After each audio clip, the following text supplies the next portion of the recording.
Very good morning दोस्तों। कैसे आप सब? आशा करते हैं आप लोग बहुत अच्छे होंगे। दोस्तों, आज की वीडियो में बात करने वाले हैं एनेस्थीसिया के बारे में।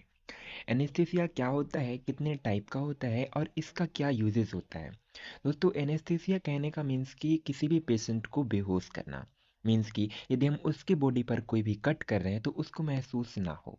Anaesthesia anaesthesia is a medical treatment that prevent patient from feeling pen during surgery. दोस्तों, एनेस्थीसिया एक मेडिकल ट्रीटमेंट होता है जो कि ड्यूरिंग सर्जरी पेन की फीलिंग से प्रिवेंट करता है। किसी भी पेशेंट को कोई भी सर्जरी प्रोसीजर हो रही है तो उसको पेन सेंसेशन ना हो, पेन महसूस ना हो, इसलिए एनेस्थीसिया दिया जाता है। ये एक प्रकार का मेडिकल ट्रीटमेंट होता है। इट अलाउ टू प्रिवेंट है procedure that lead to heal there in longer lifes. Means कि पेशेंट को लॉन्ग लाइफ करने के लिए, लॉन्ग लाइफ के लिए जो एक सर्जरी या प्रोसीजर होगा उसकी प्रोसीजर के लिए अलाउ करता है। यदि विदाउट विदाउट एनेस्थीसिया कोई भी पेशेंट के ऊपर कोई भी कट लगाया जाएगा, कोई भी सर्जरी की जाएगी, तो पेशेंट की लाइफ थ्रेटनिंग कंडीशन हो सकती है। मीन्स कि पेशेंट की सर्वाइव करना बहुत ही इम्पॉसिबल हो जाएगा। इसलिए एनेस्थीसिया एक ऐसा ड्रग्स होती है, मेडिसिन होती हैं जिसको प्रोवाइड करने के बाद पेशेंट को पेन का सेंसेशन नहीं होता। नेक्स्ट दोस्तों, हम इसके टाइप्स के बारे में बात करेंगे कि एनेस्थीसिया की कितने टाइप्स होते हैं। तो आप देख सकते हैं दोस्तों, एनेस्थीसिया के मेनली 3 टाइप्स होते हैं: general anaesthesia, local anaesthesia and regional anaesthesia. अब इन सभी एनेस्थीसिया के बारे में डिटेल में डिस्कस करेंगे। कौन कौन सी एनेस्थीसिया किस किस प्रोसीजर में यूज होती हैं। तो हम सबसे पहले देखने वाले हैं जनरल एनेस्थीसिया के बारे में। तो general anaesthesia affect the whole body, making patient unconscious and unable to move. Means कि जो जनरल एनेस्थीसिया पूरे ऑल बॉडी को अफेक्ट करती है, मेकिंग पेशेंट अनकॉन्शियस, ये पेशेंट को अनकॉन्शियस कर देती है और इसमें अनेबल टू मूव, जो पेशेंट होता है वो मूव नहीं कर पाता। देन नेक्स्ट पॉइंट में दिया गया है कि surgeon use it when they operate on internal organs. Means कि सर्जन इसको तब यूज करते हैं जब इंटरनल ऑर्गन को ऑपरेट करना रहता है।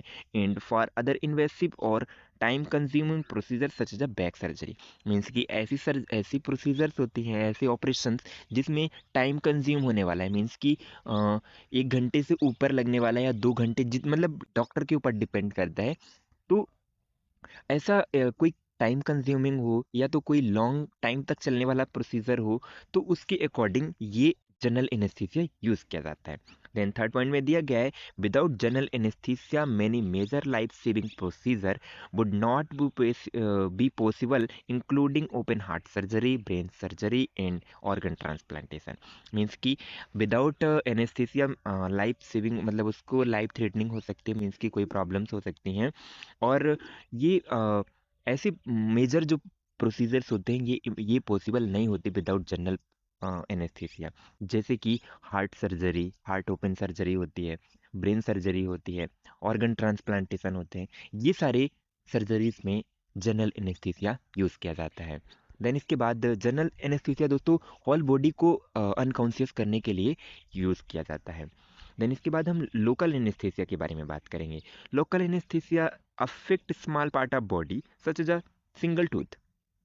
मीन्स कि जो लोकल एनेस्थीसिया होता है वो बॉडी के स्मॉल पार्ट को अनकॉन्शियस करने के लिए यूज किया जाता है। जैसे कि एक सिंगल टूथ को रिप्लेस करना हो या तो फिर उसमें कोई भी प्रोसीजर करना हो, तो लोकल एनेस्थीसिया यूज किया जाता है।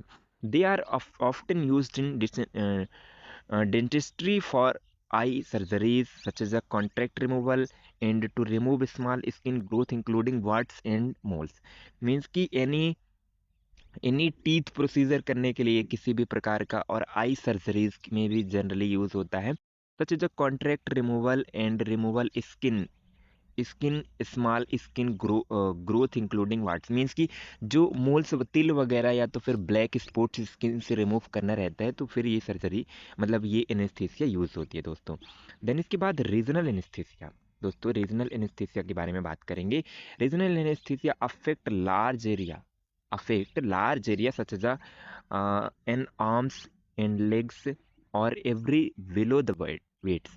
मीन्स कि जब किसी भी बॉडी की एक पार्टिकुलर ऑर्गन को किसी भी पार्टिकुलर ऑर्गन को जब अनकॉन्शियस करना रहता है, तो ये रीजनल एक रीजनल पार्ट को जो है तो अनकॉन्शियस करने के लिए ये रीजनल एनेस्थीसिया यूज़ किया जाता है। जैसे हैंड हो गया, लेग्स हो गया, या तो फिर और किसी भी बॉडी पार्ट को एक पार्टिकुलर पार्ट को जब अनकॉन्शियस करना रहता है तो रीजनल एनेस्थीसिया यूज़ किया जाता है। For example this sort anaesthesia is used for hand and joint surgery, easy to pain, child birth and during C section delivery. ये सी सेक्शन डिलीवरी में भी जो है तो सिजेरियन डिलीवरी में भी ये रीजनल एनेस्थीसिया यूज़ किया जाता है। दोस्तों, एनेस्थीसिया प्रोवाइड करने वाले एनेस्थीसियोलॉजिस्ट होते हैं, उनको आइडिया रहता है कि ये मेडिसिन कितने घंटों तक काम करेगी या क्या इनका मैकेनिज्म ऑफ एक्शन होता है। ना इसके बाद ये इक्विपमेंट होते हैं दोस्तों, इक्विपमेंट होते हैं। अब हम देख लेते हैं कि इसमें ड्रग्स कौन कौन सी इंक्लूड रहती हैं, इनके डोज कैलकुलेशन, इनके एक्शंस, इनके कॉन्ट्राइंडिकेशन, ये सारे एनेस्थीसियोलॉजिस्ट डिसाइड करते हैं। आइए देखते हैं। तो thiopental sodium, propofol, ketamine, fentanyl, thiopental sodium, diazepam, lorazepam, midazolam and etomidate and एंटुओ एंड हेलोदेन। ये मेडिसिन, ये सारे ड्रग्स होते हैं दोस्तों जो कि यूज़ की जाती हैं, और ये बहुत ही इफ़ेक्टिव ड्रग्स होती हैं दोस्तों, बहुत ही फास्टर एक्शन वाली होती हैं। ये जैसे ही बॉडी में जाती हैं और एनी मीन्स की जैसे ही बॉडी में इंजेक्ट होती हैं और पेशेंट को अफेक्ट कर देती हैं। तो दोस्तों, आशा करते हैं कि आपको वीडियो पसंद आई होगी। दोस्तों,